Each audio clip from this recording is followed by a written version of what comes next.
Ladies and gentlemen, my name is James PFP. This is the Banjocast. Pitchforks and flaming torches. I don't always use my banjo. That's the thing. I've been actually taking a bit of a banjo break for the last month, but it's just about done, this banjo break. I can't stand it any longer. In the meantime, I've been learning how to stream, or how to better stream, how to better create content that doesn't require a lot of editing after the fact. And we've just run down the delay time because I wanted to send us a slight delay of advanced data to YouTube just in case, in the off chance, this particular stream starts being watched by actual people at the time of its recording. I mean, that's my point of mentioning it. Anyhow, my plan for today is very, very simple. Rather than going over any kind of video content, although we may be linked some video content here, I'm going to go over some written news stories which I would normally be posting to Facebook one after the other, along with criticisms. I'm just going to criticize them without writing anything. That's the difference. Let's start here with an article from the telegraph.co.uk. All of these links are already in the description below if you want to see the article yourself, read them yourself, perhaps see whether or not I'm pulling stuff out of my ass or, lying. I wonder what all these comments say. They're probably pretty fun too. But this is the telegraph.co.uk. I don't have any huge expectations for this story actually being true. This will be about as correct as something you'd read in The Guardian, which is generally not that fucking accurate. Here we go. It has become the bane of many office workers' existence, being forced to use complicated and difficult to remember passwords laden with random numbers and symbols. But the man who originally came up with the rules of safe passwords has admitted that his guidance was totally wrong 14 years after it was first published. Yeah, do you know what? I don't think he's admitted that it's wrong for the reason that this story thinks that it's wrong. We'll see why in just a second. Bill Burr wrote that it has become the Bible on password security. The Bible now. In 2003, while working for the U.S. government, it advised using capital letters, numbers, and non-alphabetic symbols in passwords in the belief that it would make them more difficult to guess. And indeed, it does make them more difficult to guess. If you used capital letters, numbers, and non-alphabetic symbols in passwords randomly, you have to do it randomly, you see. You have to do this randomly. If you don't do it randomly, then it don't work. And his work is now responsible for offices and password and websites forcing people to adopt tortuous phrases. Tortuous phrases! Tortuous phrases! Such as password spelt with an @ symbol, 2 5s and a 0, or football 2 3. That's random, is it? Adding 2 3 to the end of football? To satisfy password forms as well as IT departments demanding that workers create a new one every 90 days. This story is retarded. This story is ridiculous. Right here, the second and third paragraph blows it out of the water. Password with a couple of replaced symbols is not random. Football 2 3 with a couple of nutters added to the end, not fucking random. Making it capitalized or not random. Especially if you capitalize the first letter, you call that random? No, that's not random. But instead of improving security, the combinations actually made computer systems less secure because they weren't random, since users would end up using the same password repeatedly or writing them down on Post-it notes attached to the screens. So he's not even given the right reason for why these passwords are insecure. He isn't. He's giving reasons why passwords generally aren't secure, but that's not the reason why these passwords aren't mechanically secure, because they're not fucking random. And nor did the introduction of numbers and symbols make passwords any less vulnerable to brute force cyber attacks, which the computer cycles through every possible combination of characters to guess a password. Bingo. If your numbers and letters combinations aren't random to begin with, if it's simple substitution of a few characters this way and a few characters that way, I'll take all my vowels will become letters, will become numbers or some other symbol. All my consonants that look like numbers will also become numbers. That's not random. It's simply not random, and that's why brute force works on it really quickly.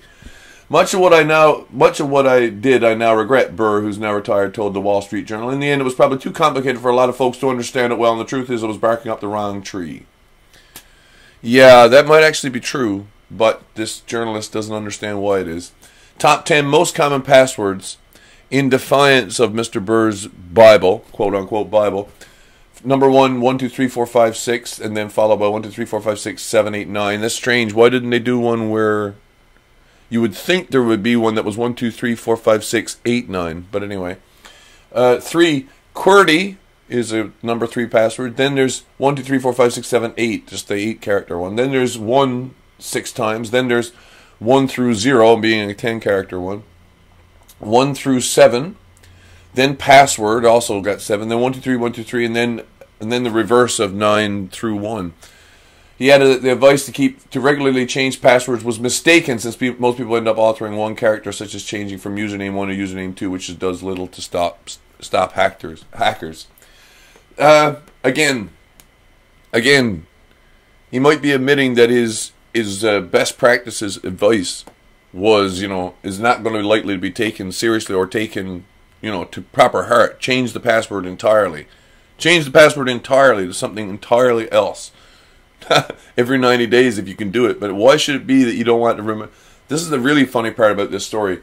Human nature doesn't want to remember a password. Once it thinks it's already secure, it thinks of it like a key, till it knows that key is useless, or that key doesn't work, or that key has been replaced and copied and someone else has the key. They won't change the fucking key. But that's human nature. They need to be instructed, or they need to be shown, or we need to be illustrated, like have it educated. Have it educated. We need to educate ourselves as to why it is that we need to change the password. That's what I'm trying to really say here. 2015 GCHQ advised companies to stop resetting passwords, saying the inconvenience it created outweighed any limited security benefit. What? What? The original password guideline, that doesn't even make sense.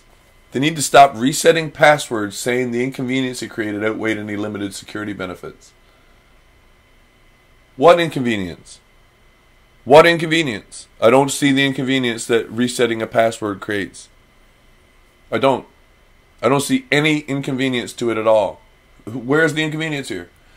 The original password guidelines from America's National Institute for Science and Technology, written by Burr, have recently been updated to do away with the old rules. It now advises that people use long but easy to remember passphrases, sequences of words that do not need to feature special characters or numbers. That's a bad idea. I actually think this is a worse idea, because a long block of sequences of words that they didn't write themselves, that aren't fucking random, aren't going to be hard to actually mechanically create by brute force, or mechanically crack by brute force methods either. So this is a bullshit story. Using horse, carrot, saddle, stable would take 1 trillion years for a botnet, compared to 1 minute for password with @ symbol, 2 5s and a 0. I don't believe you. Prove it. Fucking prove it, you goddamn liar. Prove it. Don't reuse passwords. One ultra secure, one won't be any good if someone finds it. Duh. While combining uppercase, lowercase passwords with numbers to alter a memorable world, like Maradona. He's referring to a soccer player who had a hand of God moment back in one of the World Cups several years ago. It's often good to, they're easily more cracked than you, or is often advised you're easily more cracked than you think. See, he's now forced to admit that by adding random letters or replacing random characters, it does make it more secure. What's stupid is using words which are really common and then trying to alter them. For example, mama, daddy, or whatever. Words that everybody uses all the time. Maradona is probably a little too common, especially in Britain. Good advice to make this make a long but memorable passphrase. String a few words together you can remember with a visual. Puffin eating banana is easily to remember. Would take 1,000,000 years for a computer to crack. Bullshit. Fucking bullshit. Puffin eating banana would take 1,000,000 years for a computer to crack. Really, really, not true. Not now that he's written it on the internet once. No, it wouldn't. That's a stupid fucking claim. That's the dumbest claim ever, kind of thing. Alternatively, you can use a password manager such as 1Password, which can generate secure passwords and store them online. True, but then again, that password manager might be a little, insecure. Might be Crackable. Best way to protect yourself is to use a two-factor authentication. Yes, and then he doesn't explain what two-factor authentication is at all. And I don't think he's telling the truth, first or last. So that's item number the first for this this day in unbelievable news stories. Here's the second one. This link is also in the description. It's this courtesy of Global News. Globalnews.ca. This is Canadian. Sinead O'Connor posts disturbing video, says she's suicidal and living in a motel, by Chris Jankovitz. Jenselevitz, is that right? Chris Jenselevitz? I have no idea. Sinead O'Connor posted an emotional video saying she's been alone for 2 years and is suicidal. This article and above video contains upsetting subject matter and foul language. Read and watch at your own discretion. Jesus Christ. The Irish singer-songwriter Sinead O'Connor posted an emotional, disturbing video to her Facebook page on Thursday, in which she says she's been suicidal for 2 years and living in a Travelodge motel. O'Connor, 50, says she wants to kill herself. Says she wanted to kill herself for the last 2 years, but claims that she feels totally alone. Those feelings exacerbated since she lost custody of her teenage son. Recorded in a room at South Hackensack, New Jersey Travelodge Hotel, O'Connor says that she's been staying alive for the sake of others, as if it were up to her. And if it were up to her, she'd be gone. Well,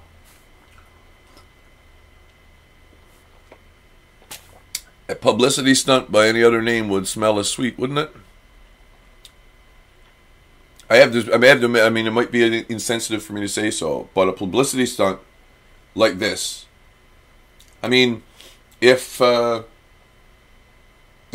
Williams was to have posted a video first, or have posted a video after he had hung himself, at least he'd hung himself, right? Anyway, South Hackensack Police Captain Robert Kaiser said Tuesday that officers conducted a welfare check, but O'Connor wasn't in her room at the time. What?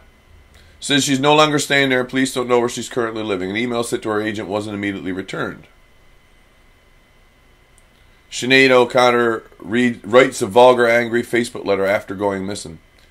I'm all by myself. There's absolutely nobody in my life. She says, now I'm living in a Travelodge motel at the arse end of New Jersey. No one except my doctor, my psychiatrist, and the sweetest man on earth who says I'm his hero. Who is my psychiatrist. Who is the sweetest man on earth who says I'm his hero? What the fuck? This is the only fucking thing keeping me alive at the moment. The fact that I'm his bloody hero, that's kind of pathetic.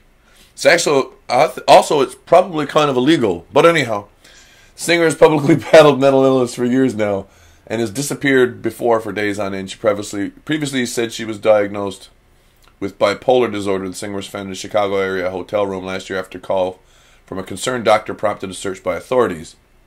So like a witch hunt. They're all pointing a finger saying, see, this is why. The mother of four said in Thursday's video, I'm fighting and fighting and fighting like all the millions of people with mental illness. It's just for me. I've begun straight away back to my mom because I've walked this earth alone for 2 years now as punishment for being mentally fucking ill and getting angry that no one would fucking take care of me.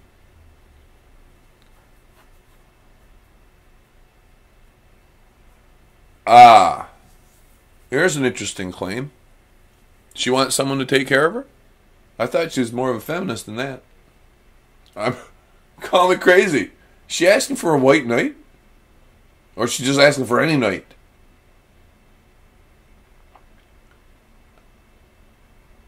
Because I've been walking this earth alone for 2 years now as punishment for being mentally fucking ill.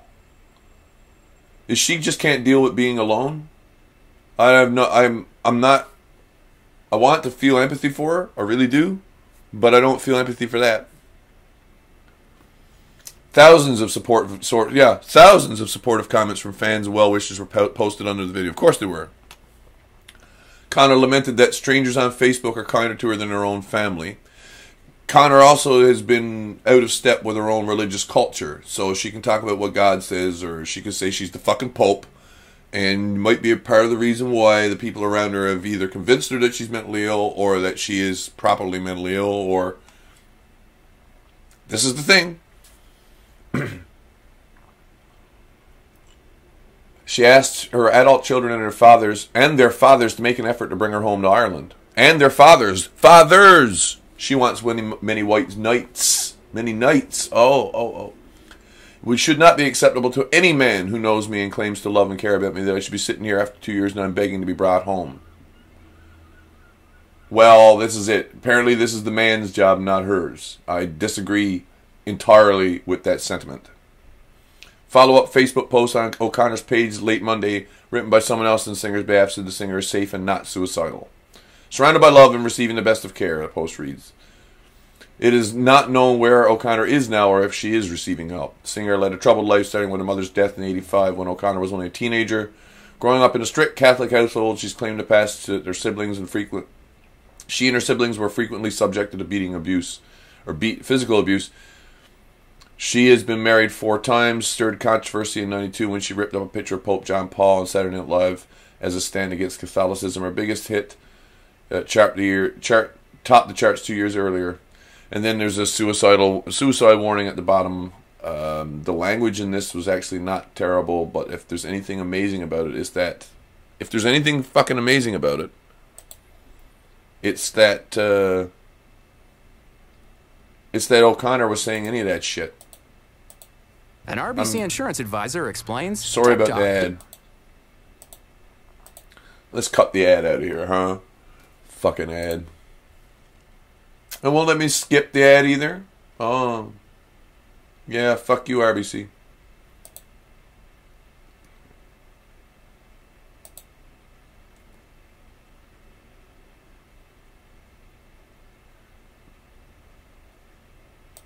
She's smoking, okay.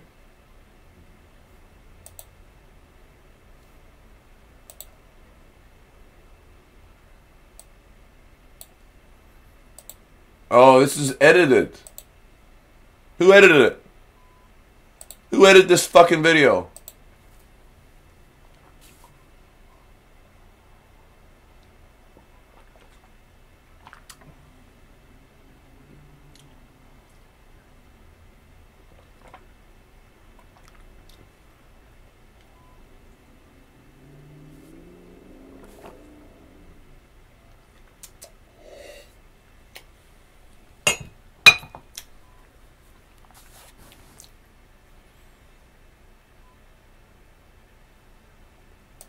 Supposed to be loving you, taking care of you.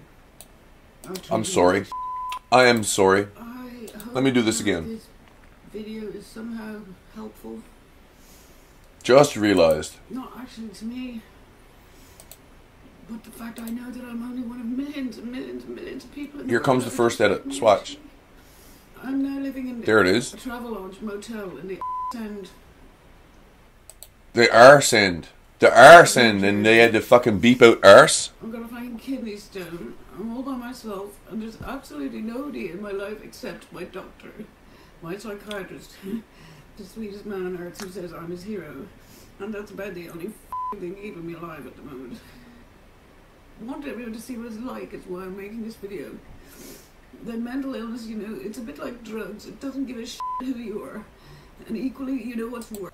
Do you know what I think? I think in her case, maybe it is drugs, and we shouldn't be calling it mental illness. But I might be wrong. Give a shit who you are, and suddenly, all the people who are supposed to be loving you. I mean, don't get me wrong. Fucking don't get me wrong. It could be mental illness. The doctor says it's mental illness. She thinks it's mental illness. Who am I to fucking say it isn't mental illness? Okay. What I don't appreciate is that she's going to be going on about millions of others. If she has an issue with mental illness, speak for your fucking self, Sinead. Nobody else. Nobody else needs your help. Nobody else needs... Just take care of your fucking self, Sinead. Get well, Sinead. And don't worry about the rest of the world. If the rest of the world is part of the fucking pressure for you to act up, or that makes it seem like it's something you must immediately do, then perhaps... Taking care of you. I'm treating you like shit. I'm not staying alive for me. For me, if it was me, I'd be gone. Straight away. See, here we go, here we go. My psychiatrist, who you are. And equally, you know what's worse? It's the stigma. It doesn't give a shit who you are. It's a bit like drugs. It doesn't give a shit who you are. And equally, you know what's worse? It's the stigma. It doesn't give a shit who you are. Stigma. And suddenly, all the people who are supposed to be loving you and taking care of you are treating you like shit. I'm not staying alive for me. For me, if it was me, Here. I'd be gone. I'm not staying alive for me. If it was for me, I'd be gone. Now this, okay. So what are you saying? You're claiming murder before you've even killed yourself. Straight Okay. away back to my mom. Because I've walked this earth alone for 2 years now.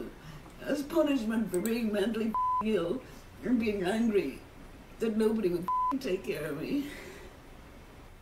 That nobody would take care of me. This is what I don't get. Specifically for being suicidal. It was the It seems amazing that someone of Sinead O'Connor's stature as an artist can't take care of herself. It seems fucking incredible to me. How could it be that she's not capable? How? Julie. Ask you. And every day I've spent for 2 years that my entire life is revolving around just not dying, and that's... For the last 2 years, so I'm obviously not entirely up on this story. I'm going to have to resort to this just to see something. If I look at Sinead O'Connor here in this,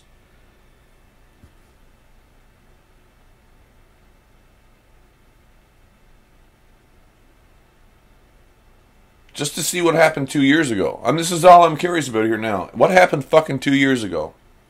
Because she said 2 years several times now. I mean, it's not like she could say, well, my mother died 2 years ago. No, her mother died in 1985. So, and her mother's mentioned specifically in the article, so, or in the video.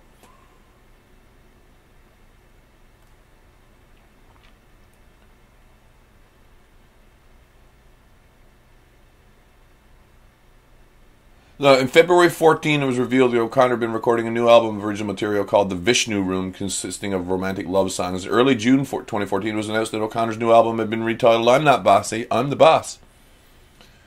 Title derives from Ban Bossy campaign that took place early in the year. And then the first single is entitled Take Me to Church. In November, the management was taken over by someone else, and she announced plans to publish a memoir.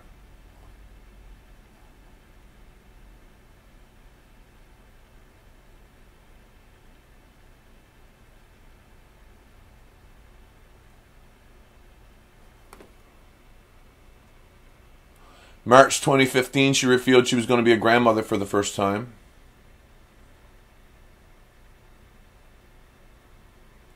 In July 2017, her first grandson was born.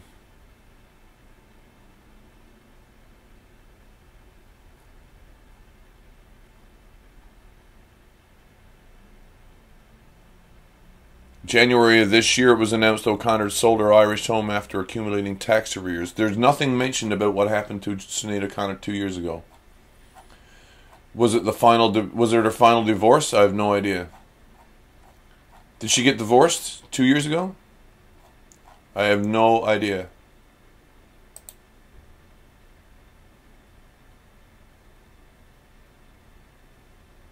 No. She was divorced 6 years ago. She hasn't been married for 6 years. What the fuck happened 2 years ago, Sinead? What happened? Not living. And I'm not going to die. I'm not going to die. But still, there's no way for people to be... See, now what the hell is this then?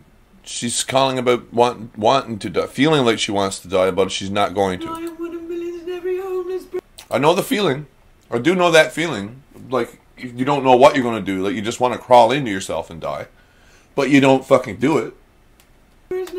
So why act up about it? People tell me the same story. If you have a family member that suffers from a mental illness, care for them. Tenderness, love, care for them. Visit them in hospital. You don't dump them in a bloody hospital and bugger off.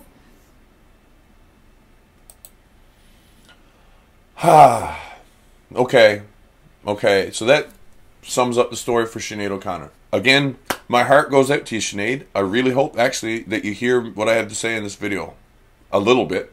Because some of these questions that I'd have for you, I think people in the world in general would probably want to know. And they If you find that strangers are what's able to, like, something that you're able to connect with, at least in terms of the genuineness that you feel for them, or that you don't think that they're out to hurt you, then hell, maybe that's a good way of going about it. But Sinead, I liked you better when you sounded like an atheist. I'm going to tell you. This next one. This one is not from regular news. This one is from the Hard News Network. I have linked it in the description already. I'm going to read this here. Leaked. Google's social justice warriors create wrong think blacklists. Posted by Winston Smith, who's one of the members of the tech team there at the Hard News Network. I'm going to just make this a tiny bit smaller so I can read it easily in the window while over here.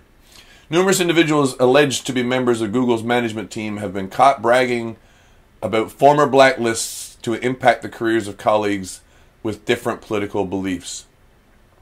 Series of screenshots from 2015 onward provided to Breitbart News by a verified Google's employee. Individuals described as left-wing Google management employees can be seen discussing the ways they can punish their colleagues both inside and out of the company.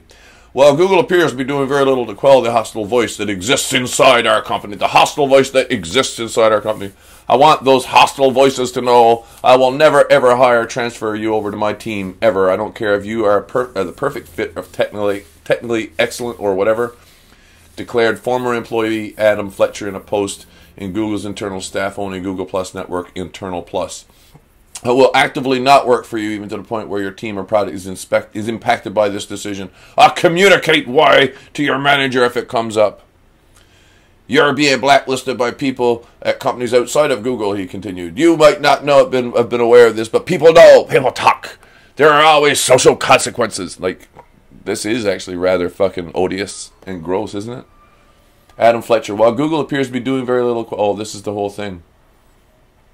Louis Gray originally shared, I reject the workplace hostile anyone. Please see such and such comment from yet another thread in Internal Plus yesterday about yet another internal group that's gotten out of control and made what could be the best place to work a place that's just not inviting for too many people. You can try and suggest that there are other cases and outliers, etc., but when the names of excellent women and others start to pile up, you can't ignore it. And they are piling up whether you recognize it or not. To arrive at a place where where this person has landed is unacceptable at a place like Google. And then here's Berku Dogan. I don't enjoy being a Googler anymore. After several years of passively involving internal threads where men were louder than women and gender bias and discrimination issues, I'm deeply hurt. I'm so hurt that I'm giving up.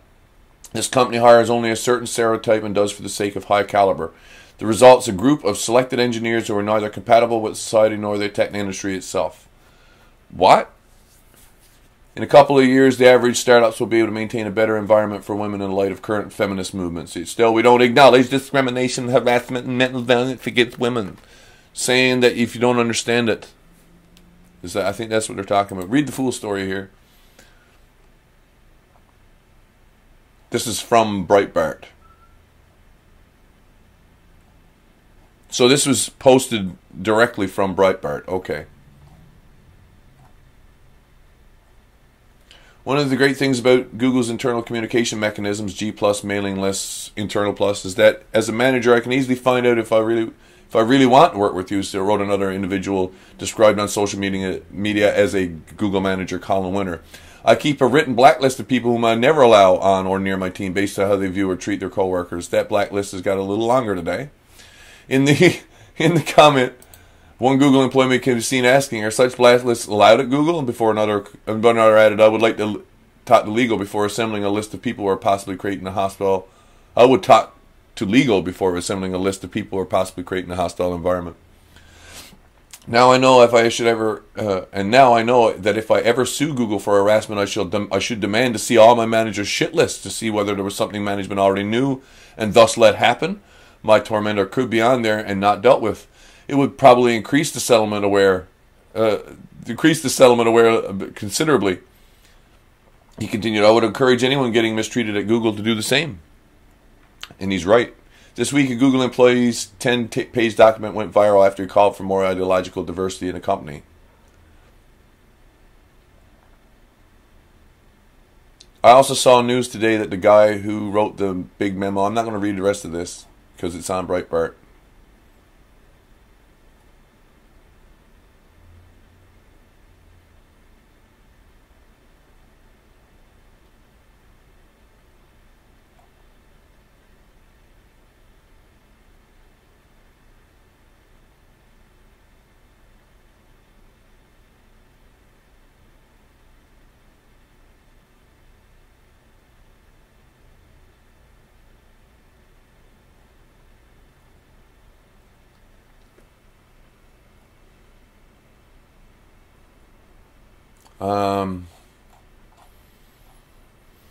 After being warned that keeping blacklists could result in him being reported to Human Resources, Cowan then bragged on Twitter that they were threats I ignored naturally, which ironically grew the list substantially. This is Cowan here. In another post, alleged site reliability manager Paul Cowan warned to employees that freedom of speech is the right to freely express an opinion. It is most assuredly not the right to express an opinion with freedom from the consequences. Well, that's kind of true. Cowan continued to reference a post from Google dissidents who were discussing the blacklists being created by an SJW cabal at the company before defending the concept of punishing anti-SJW's employees. To be clear, this is my opinion perfectly acceptable, he declared, quoting this as if it were some egregious abuse of power or if your rights is laughable, or of your rights. My life, happiness, and mental health are worth too much to me to burn my precious happy foo working with people I find contemptible, unpleasant, or even in some cases merely irritating. Part of the diversity theme rant for the day, there's a common thread I've seen many of diversity-related discussions or shit shows. This repeated claim that people can't be punished or shamed for expressing an opinion.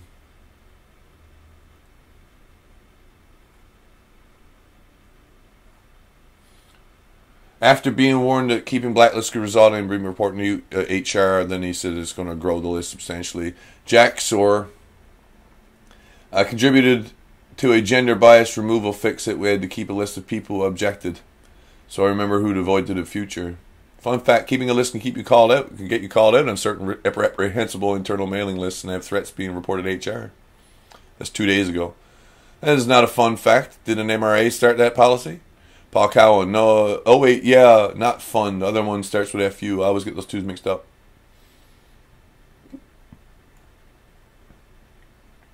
An older post, Kim Burchett, now an ex-Google employee and Antifa supporter, also discussed blacklists in a post on Internal Plus. I'm considering creating a public inside Google document of people who make diversity difficult, claimed Burchett. I'm thinking of something like a Google Doc that accepts comments but then calls out the Googlers who repeatedly make public statements that are unsupportive of diversity with links to those statements, so readers can decide for themselves. And then, of course, there is no evidence.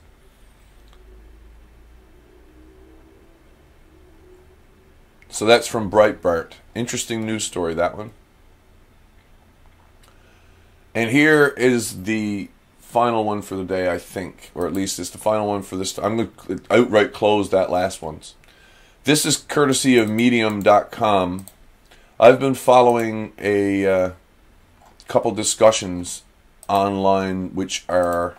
I'm just posting the link over to... This next one is not a news story like a published article that went to a regular newspaper or to some online media, alt media source, or like a Breitbart or a Onion or something like that.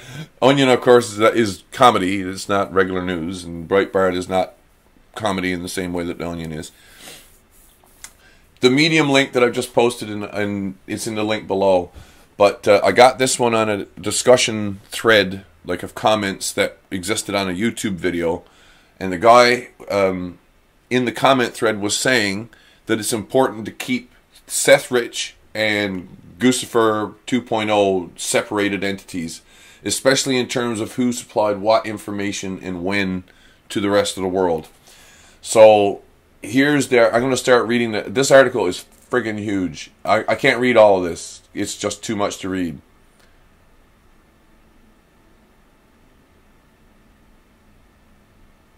And there's a space at the bottom, of course, for commenting. The dude who wrote this wants it shared, so I think I'm going to go ahead and actually share it. And I might post it to Facebook, too, and see what happens.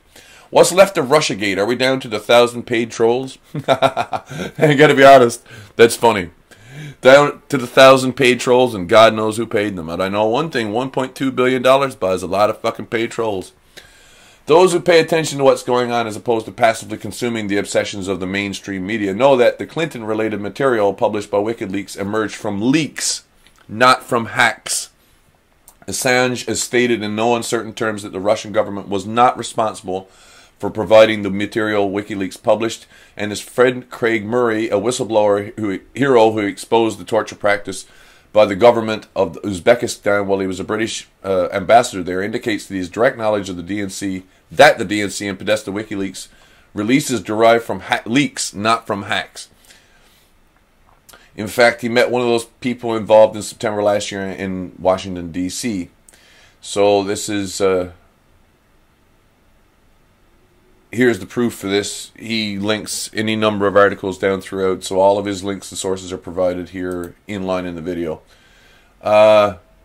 Maybe I should make this a little smaller so we can see the links, but then again, main thing to remember is I've posted the link to this article below in the video description, so you can just check there and then get at the access to all the... Hopefully he doesn't get rid of this article. So there's a USA Today article here.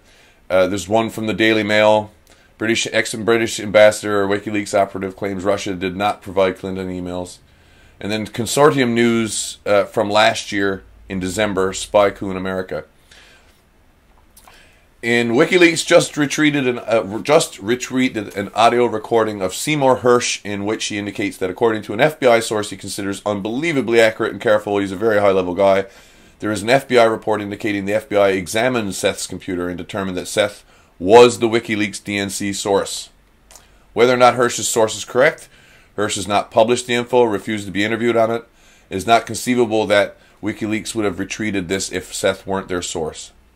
And then there's a tweet here from WikiLeaks indicating the same. I'm just going to pop that into a new window for 1 second, or new tab. Audio tape of, okay, yeah, so this is the one that came out this week. This was actually rather fairly important news. Everybody started reporting on it all at once. Now, just in time for the anniversary of Seth Rich's death, forensic analyses have clarified that the Guccifer 2.0 releases of DNC material resulted from local downloads via a thumb drive or LAN of DNC computer files rather than hacks from a distant location such as Russia or Romania. As our intelligence community has claimed, the rate of data transfer was far too great for the remote hack to be possible. There's an asterisk on this because right at the bottom of the article there's a bunch of explanations about this. Moreover, timestamps revealed there's explanations and arguments about this very thing. For those who think that there is a conspiracy active at the moment in politics in the United States, conspiracy in the sense that there's something criminal that has happened. And it started happening before anyone started dying. That's the real issue here. The conspiracy was to cheat Bernie Sanders out of the DNC nomination. The end result is people like Seth Rich turning up dead. So whether or not the conspiracy is to do... Well, what's the crime is actually the one that started it all off here. It's conspiracy within the DNC and particularly the Clinton campaign to, you know, fix and essentially steal the nomination away from Bernie, which is why there's a lawsuit happening in the United States at the moment, a fraud lawsuit about the DNC. Now, Seth Rich was a staff worker for the DNC who had access to servers on the inside of the organization and who probably copied stuff onto a thumb drive of his own. That's part of the reason why Guccifer 2.0 also had to use a thumb drive sooner or later, because they knew there was no hack. And then they had to make it look like it was Russia even though they knew there was no hack. Moreover, timestamps revealed the data transfer occurred on the East Coast. More importantly, the metadata of the release files appears to have been intentionally altered to leave clues that Russia hackers may have access to material in a clear effort to falsely implicate Russians in the hacking of those files. A strong implication that someone affiliated with the Clinton campaign created the persona of Guccifer 2.0 to trick our gullible intelligence agencies into concluding the Russian hacks have been responsible not only for Guccifer, but also the WikiLeaks releases as well, thereby devaluing in the eyes of the American public. Guccifer 2.0, of course, topped off the scam by claiming he was the WikiLeaks source when he wasn't. So then there's a whole bunch here of this is his sources for why he's saying these things. As veteran intelligence professionals for sanity, VIPs, has emphasized the time that this is this is the top one here. He's referring to the top article here. Has emphasized the timeline for Guccifer's first appearance is curious. On June 12th, WikiLeaks announced that they would soon be releasing Clinton-related emails. On June 14th, DNC announced that it's been hacked. June 15th, cyber contractor CrowdStrike announced that it had found malware on the DNC computer where they suspected originated from Russia, and in seeming coordination, Guccifer proclaimed that he was the the hacker who supplied WikiLeaks with the Clinton material, posting documents that bore the fingerprints. Then the main trove of DNC material subsequently released by Guccifer on his website was downloaded locally from DNC computers on July 5th, 5 days before Rich was murdered by hitmen. These facts are consistent with the thesis that the DNC or someone affiliated with the DNC hoaxed the intelligence services to blame WikiLeaks releases on Russia. Could this have gotten rid of someone, or could they have then gotten rid of someone who had spoiled that narrative? I mean, it's a silly question. The answer is clearly yes. The answer is clearly yes. They could have gotten rid of somebody who spoiled the narrative. Possible collusion between CrowdStrike and Guccifer is suggested by the fact that on their June 14th announcement, the DNC indicated, presumably based on claims by CrowdStrike, that the hacker had targeted Trump opposition research. This is indeed one of the documents that Guccifer 2.0 released the following day. Journalist Adam Carter refers to the CrowdStrike claim that Trump opposition research being targeted as suspicious and has never demonstrated or explained how they could have known this. And it's been never demonstrated or explained how they could have known this. Carter concludes this likely indicates collusion between CrowdStrike and Guccifer and suggests that perhaps the persona of Guccifer 2.0 was created by someone at CrowdStrike. This point again is debated at the very bottom of the article. Who could Guccifer possibly be? Is he CrowdStrike, or is he maybe someone who works for the Awan brothers, right? What was he? Yeah, maybe his last name is Awan? I don't know. It hardly seems likely that they would have concocted such a scam, CrowdStrike that is, without knowledge and encouragement from the top officials of the DNC, though this brings up an interesting alternative possibility. Could Debbie Wasserman Schultz, her felonious IT team specialist Imran Awan, have conceived and executed this same tactic, right? Another peculiarity is this: if Guccifer was employed by the Russian government to damage Hillary and help Trump, why would one of the first documents he released be Trump opposition research? Another clue pointing to Guccifer is the DNC associate that he used a computer whose Microsoft Word was registered to Warren Flood to imprint the Western fingerprints on the documents that he released publicly on June 15th. Warren Flood had worked as a technical director for Joe Biden at the White House and subsequently worked for the Obama campaign in 2012, but appears to be no evidence he was still working in Washington at the time the Guccifer was created and currently lives in Georgia. Presumably, Guccifer 2.0 had gained access to this computer by the time he had emerged on June 15. This evidence is likewise discussed in the Adam Carter analysis. There is no clear evidence that Warren Flood himself played any role in that fraud. In the Guccifer 2.0 fraud, that is. Carter also discusses linguistic research which demonstrates that in his communications, Guccifer 2.0 makes a very amateurish effort to impersonate a native Russian attempting to speak English, being very inconsistent in his linguistic errors. His overall impression of Guccifer 2.0 is encapsulated in this description: a donkey in a bear costume. So the donkey referring to the, not the GOP, but the other one. Oh yeah, the DNC. And the bear costume referring to Russia. In his latest update, Carter notes the only language expert willing to be cited without being anonymous was Professor M.J. Connolly from Boston College, and he stated that Guccifer 2.0 lacks any traits you would expect to see from a Russian communicating in English. So there's that.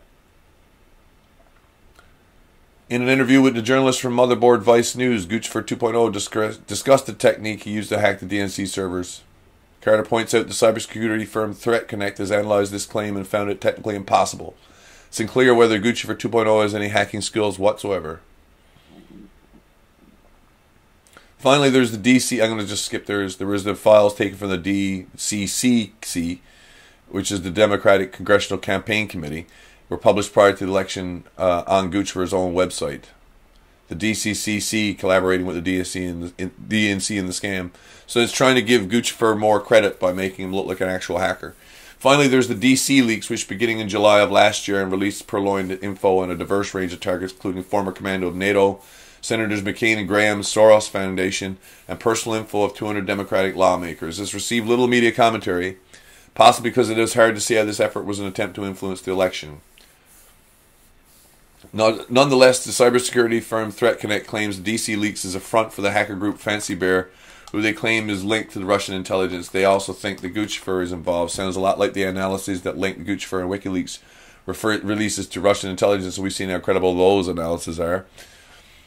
There is the NSA document leaked by Reality Winner in which they assessed the Russians at the behest of the Kremlin targeted a number of local government operations in spear phishing, phishing with a PH, meaning that's going after via email or telephone methods, just prior to the election. Scott Ritter has carefully analyzed the NSA document and demonstrated the NSA agents responsible had nothing but speculation to link these spear phishing attacks with the Russians. A recent claims that Russia tried to hack 21 state electoral databases during the election, or prior to the election, has been skewered by Gareth Porter, who shows that in only one of these attacks that was successful, perpetrators merely extracted personal information saleable to criminal networks without making any effort to alter electoral data. Evidently the work of cyber criminals, not Russian government ops. And then they're demonstrated to be English-speaking. Alleged claims from our intelligence community agencies that Russia was responsible have been debunked, for election interference from Germany and France have been debunked by the intelligence agencies of those countries. This just keeps going on. But what about all the evidence? All the evidence is here actually refuted. I'm just looking. This is only a third into the article. This thing is huge. It takes forever to read it. I highly recommend that you have a look at this article. Consider it well and consider it all. I do not have the time nor it's not I don't have the interest. I don't have the time nor the desire to actually read it all, because I know how much information is throughout it all. The thing is that all of these links are provided inline to back up most of these claims one way or the other.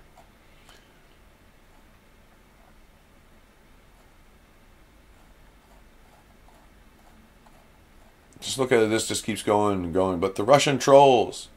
But wait, there's still the 1,000 Russian trolls paid by the Kremlin to spread fake news, TM, into the gullible American public. As far as I know, the only source for this statement is Senator Mark Warner of the Intelligence Committee, referring to unspecified reports. Hillary embellished this narrative in a recent sit-down comedy performance at the 2017 Code Conference, for which she received rave reviews. Here's the reviews. After repeating her by then debunked lie about the 17 intelligence agencies, she focused on the Russian trolls and bots to help tank her campaign. So the Russians could not have known best how to weaponize that information unless they had been guided by Americans and guided by people who had polling and data information. Yeah, liar. Clinton's such a liar. Her implication was, of course, that the people providing the guidance were the Trump campaign. Oh, really? Apparently, this guidance was so astute that, according to Warner, the trolls targeted the Rust Belt states that Hillary gave the short shrift to, the ones that she didn't want to campaign in. According to the tweeter Maple Cocaine, pretty big indictment of the Hillary campaign when the fucking Kremlin knew how to campaign in Wisconsin, but she didn't. Of course, it's hard to see how, with tens of millions of Americans active on social media, 1,000 or so Russian trolls could have had a significant impact. How many of these pestilential buggers did David Brock employ on Hill's behalf? But who needs logic? Rather hilarious variation of this theme is the claim that Russian troll armies were actually writing the fake news stories that denigrated Hillary during the campaign. House and Senate intelligence committees are looking for the rash of anti-Clinton fake news that originated in Russia, really, and spread online by Trump supporters in advance of last year's election. Didn't originate in Russia. None of it. Apparently, Russian fabulists are supposed to have dreamed up Pizzagate, the neurological problems that Hillary's hiding, Lengthy lists of Clinton opponents have died mysteriously. Clinton's raving fits and abuse of secret service agents. Just about every story denigratory to the Clinton and the MSN, and that the MSN won't touch. Should we give fellow Americans so little credit for perceptiveness and creative imagination? So now this is truly degenerated into the level of farce. And now the title of the story. And note the title of the story is Investigators Fake News Now at Center of Trump-Russia Probe, which suggests that the point we really are down to the 1,000 Russian trolls. I think this guy is absolutely right. This is the reason why I reposted it. The title actually says it all in this article. Please consider reading this.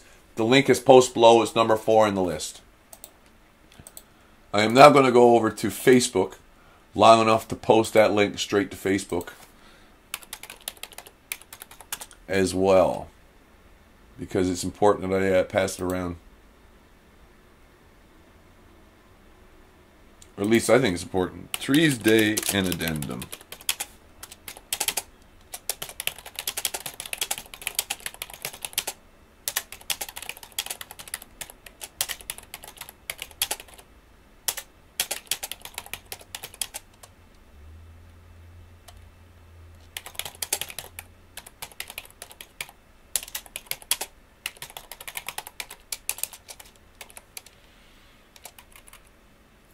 By a U.S. citizen with journalistic abilities.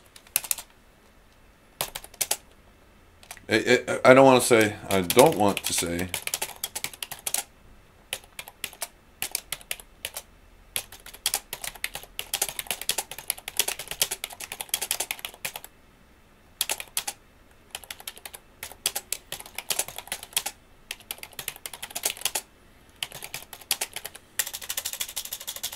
accurate as heck.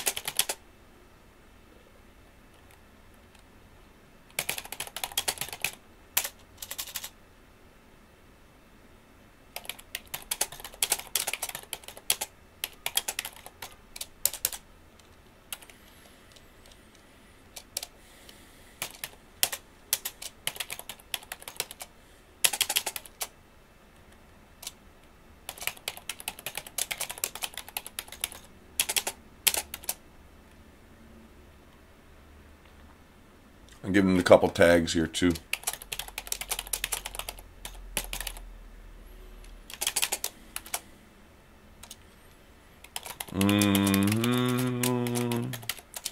I'm adding tags to it that I know might actually work.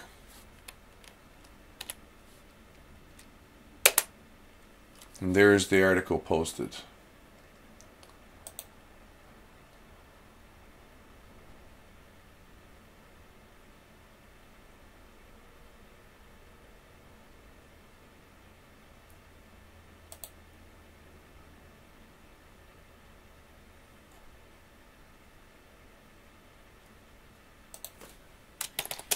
Rhetoric in the title is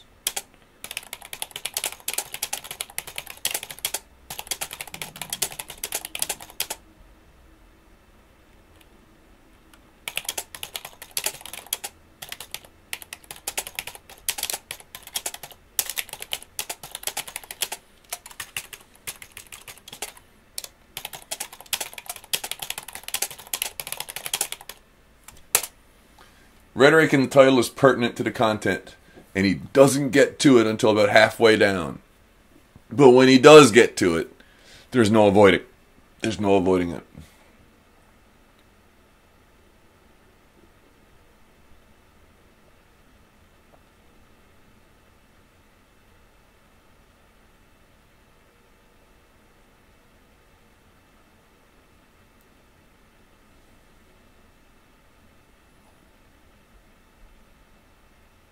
So, I think that's pretty much going to conclude my period of broadcasting here for the early afternoon. I'd like to thank you for watching, if you've been watching. I actually even been checking. I should see whether or not I've got peak concurrent 1 watcher. Nobody talking in chat. How can I tell how many people are watching right now? Is there anybody watching right now?